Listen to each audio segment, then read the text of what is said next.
Hello student, this is a lecture of plus 2 commerce macroeconomics.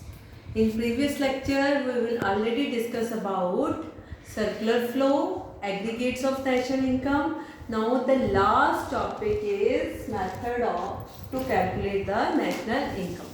As we know, there are three phases of circular flow and there are the three ways to calculate national income.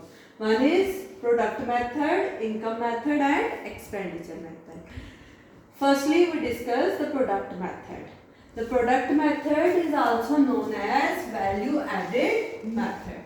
In this method, national income is a sum of the money value of net flow of all the final goods and services produced by the normal resident within and outside of the country during the period of accounting year. तो national income क्या है यहाँ पे?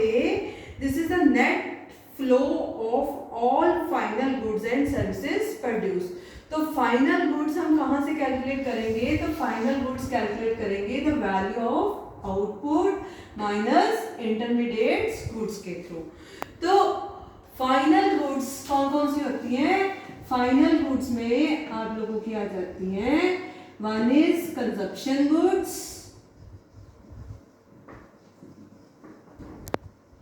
and capital goods. Consumption goods and capital goods. Consumption goods like wheat, rice, pen, pencil, these are the consumption goods. And the capital goods like any machinery, AC, bed, table, chair, this is the capital goods. तो consumption and capital goods.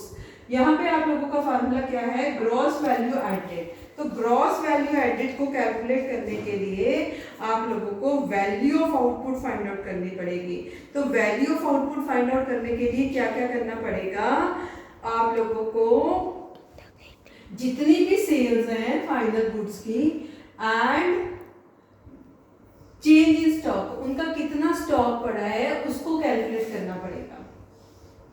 तो as we know there are 5 sector in our economy.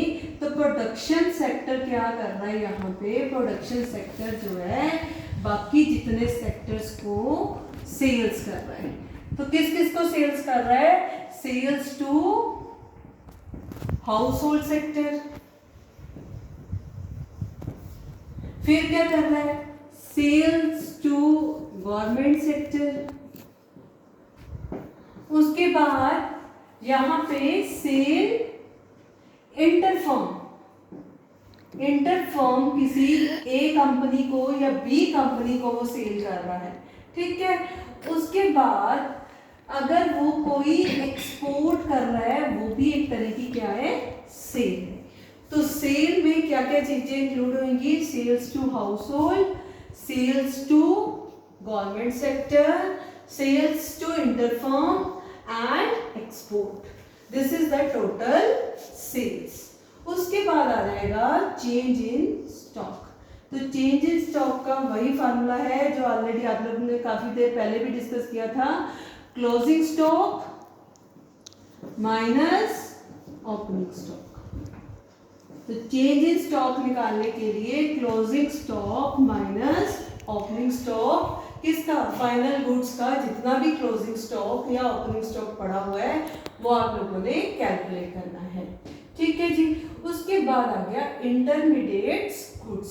तो intermediates goods क्या होती हैं? ये जो production sector है कहीं ना कहीं से तो अपना रॉ मटेरियल लेके आएगा. तो कहां से रॉ मटेरियल लेके आएगा?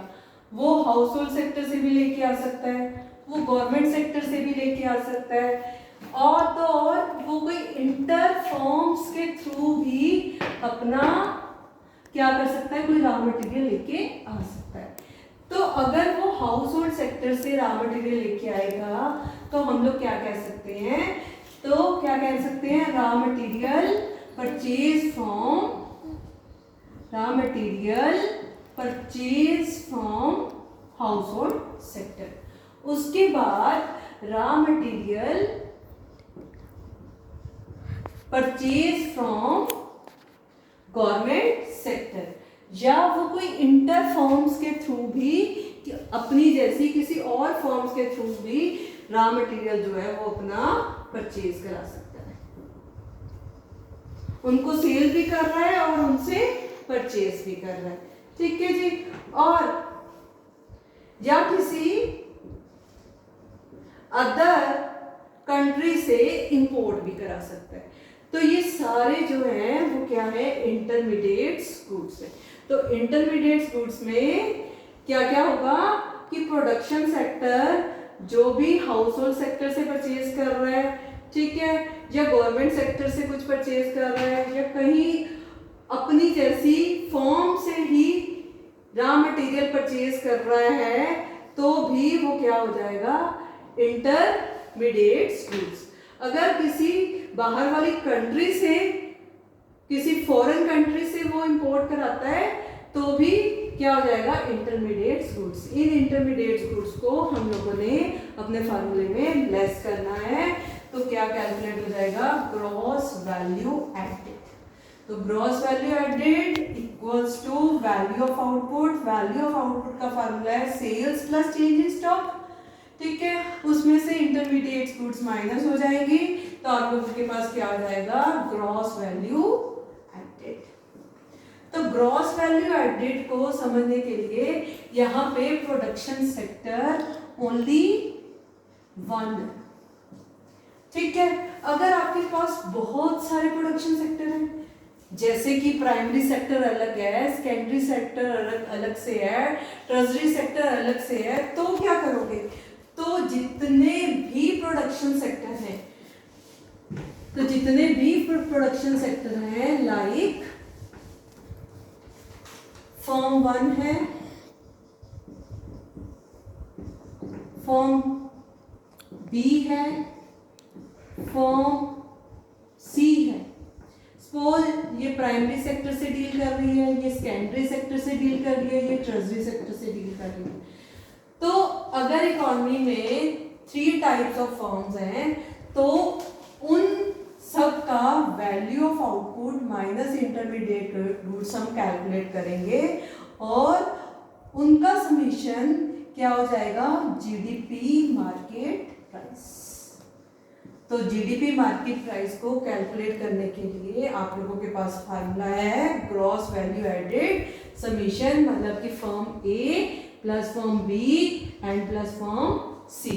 इसको कैलकुलेट करने के लिए आप लोगों ने वही करना है, फर्म ए की सेल्स चेक करनी है, ठीक है जी, उसमें से चेंज इन स्टॉक को प्लस करना है और माइनस इंटरमीडिएट्स गुड्स को कर देना है, तो आप लोगों के पास क्या आ जाएगा, ग्रॉस वैल्यू एडेड आ जाएगा। तो वैसे ही आप लोगों ने फर्म बी में कैलकुलेट करना है और फर्म सी में कैलकुलेट करना है। तो summation of gross value added that's equal to gross domestic product market price. तो ग्रॉस डोमेस्टिक प्रोडक्ट आपका कहाँ पड़ा है रोड मैप में,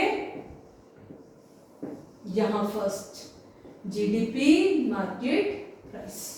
तो ये देखो, ये सारा फ्लो चार्ट ऑलरेडी पहले मैंने आप लोगों को बताया था कि ग्रॉस डोमेस्टिक प्रोडक्ट आप लोगों को कैलकुलेट करना किसके थ्रू, प्रोडक्ट मेथड के थ्रू। आप लोग यहाँ पे वैल्यूज पुट करोगे, इसमें से डेप्रिसिएशन माइनस कर दोगे, तो आप लोगों के पास क्या आ जाएगा, आप लोगों के पास एनडीपी मार्केट प्राइस आ जाएगी। अगर इसमें net factor income from abroad plus करोगे, तो आप लोगों के पास जीएनपी मार्केट प्राइस आ जाएगी। वैसे ही minus net indirect taxes minus करोगे, तो क्या आ जाएगा यहाँ पे, जीडीपी फैक्टर कॉस्ट।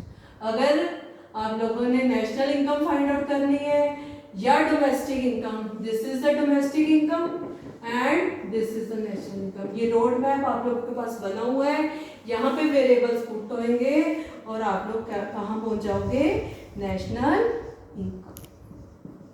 तो आपकी नेशनल इनकम कैलकुलेट हो जाएगी through product method. Thank you.